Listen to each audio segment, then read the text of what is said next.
একবার এক ইঁদুরের প্রচন্ড খিদা পেল। সে খিদার চোটে দৌড়াদৌড়ি শুরু করলো যে কোথায় খাওয়া দাওয়া খুঁজে পাওয়া যায়। একটা গোডাউনে গেল, সে এদিক যায় ওই দিক যায়, কোথায় খাবার আছে খুঁজে পাচ্ছে না।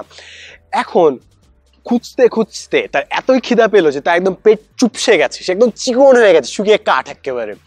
তো শেষ পেশ খুঁজতে দেয়, একদম শেষে দেখলো একটা বস্তা আছে, ওই বস্তার মধ্যে ছোট্ট একটা ফুটা। এবার সৌভাগ্যক্রমে সে এতই চিকন ছিল যে বস্তা ওই ছোট্ট ফুটা দিয়ে সে ঢুকতে পারলো।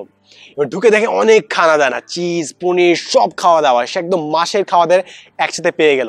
সে তো একদম খুশি যে মামা একদম পুরো জ্যাকপট হিট করছি। তো ওই চিন্তা করে সে খাওয়া দাওয়ায় ইনভলভ হয়ে গেল, এই খায় ওই খায়, টুকটুক করে খায়, টিকটিক করে খায়, খেতে খেতে একদম পুরো ভুঁড়ি বের হয়ে গেল একদম বেলুনের মতো। তো একদম খেয়ে দিয়ে তৃপ্তির ঢেকুর তুললো। তারপর বের হওয়ার পালা। কিন্তু যেই বেরোতে যাবে সে আর আগে ফুটে দিয়ে বের হতে পারছে না, কারণ যখন সে ঢুকেছিল অনেক চিকন ছিল, কিন্তু খাওয়া দাওয়ার কারণে সে এতই মোটা হয়ে গেছে যে এখন কোনোভাবে বের হতে পারছে না। অনেক চেষ্টা করলে এই দিক ওই দিক কাত হয়ে কোনোভাবেই বের হতে পারছে না। তো সে চিন্তা করলো আচ্ছা বের হওয়া তো যাচ্ছে না, তো কি আর করাম, আর একটু বসি আর একটু খাই দাই। তো বসে খাওয়া দাওয়া শুরু করলো। এভাবে দিন যায়, 2 দিন যায়, সপ্তাহ চলে গেল, সে খায় দায় আর ঘুমায়। এবং কিছুক্ষণ পর তার মাথায় একটা জিনিস ঢুকে গেল, একাকিত্ব।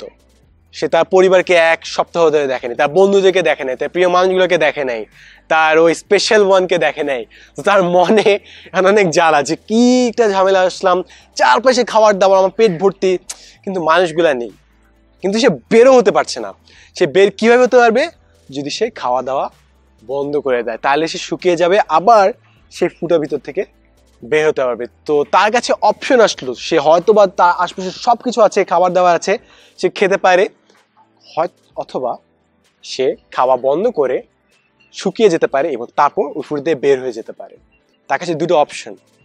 এবং সে অনেক চিন্তা করলো, আর কয়েকদিন গেল, খেলো দিল, অনেকক্ষণ ঘুমালো, ফাইনালি বুঝতে পারলো না, এই যে এত খাবার দাবার এত কিছু থাকলেও ও একটা খাঁচার মধ্যে আছে। ফাইনালি ও খাওয়া দাওয়া ছেড়ে দিল, ও আস্তে আস্তে পেটটা শুকিয়ে গেল, চুপসে গেল এবং শেষে ওই ফুটার ভিতর থেকে বের হয়ে গেল। এবং এটা বাচ্চাদের একটা গল্প, ইন্টারনেটে পেয়েছিলাম। এই গল্পটার মেইন অর্থ হচ্ছে আমরা অনেক সময় এমন কিছু চাই যেটা হয়তো আমাদেরকে বন্দি করে ফেলতে পারে। অনেক সময় হয় না, আমাদের অনেক বন্ধু আছে যা কোনো রিলেশনশিপে ঢুকলো কিন্তু তারা এমন কিছুটা করে বসছে কিংবা ব্ল্যাকমেইলের শিকার হয়ে গেছে যেখান থেকে তারা সেটা আর বের হতে পারছে না। অনেক সময় হয় না যে আমরা কোনো কিছু পড়তে চেয়েছি, কিংবা অনেকে হয়তো ইঞ্জিনিয়ারিং পড়তে চেয়েছে, কিংবা বাবা মা ফোর্স করে দিয়েছে যে এখানে পর এখানে পর, যখন ভর্তি হলো তখন থেকে আরে এটা তো পুরো খাঁচা, এটা তো আমি কখনো চাইনি, আমি তো লাইফে অন্য কিছু চেয়েছি। অনেক সময় হয় যে প্রতিযোগিতা করতে যে আমরা কোনো একটা সিচুয়েশনের ফাঁদে পড়ে যাই। অনেক সময় যে পাশের বাসা লোকটা বড় গাড়ি কিনেছে, হয়তো বা বড় বাড়ি কিনেছে, কিংবা তার ওয়াইফকে বড় কোনো একটা গিফট দিয়েছে, তো লোন করে হলেও আমাকে সেই জিনিসটা করতে হবে। এবং লোন করার কারণে আমি নিজে একটা ফাইন্যান্সিয়াল ট্র্যাপে, অর্থনৈতিক ফাঁদে পড়ে গেলাম যেখান থেকে আমি বের হতে পারছি না কম্পিটিশন করার কারণে। তো এমন অনেক কারণে অনেক জিনিস যেগুলো আমাদেরকে আকর্ষণ করে, যেগুলো জিনিস আমরা চাই, ওগুলো আমাদেরকে ফাঁদে বসিয়ে দেয়। আমরা সবাই হয়তো বা টাকা পয়সা চাই, এমন অনেক জিনিস মানুষ চিনেন আমরা যারা অনেক টাকা পয়সা চায়, এবং যখন তারা টাকা পয়সা পেলো তারা সারাদিন চিন্তায় পড়ে আছে, তারা ঠিকমতো ঘুমাতেও পারছে না, তারা ফ্রেন্ডের সাথে দেখা করতে পারছে না, সারাদিন তারা এইখানে যাচ্ছে ওইখানে যাচ্ছে, অ্যাকাউন্ট ম্যানেজ করছে।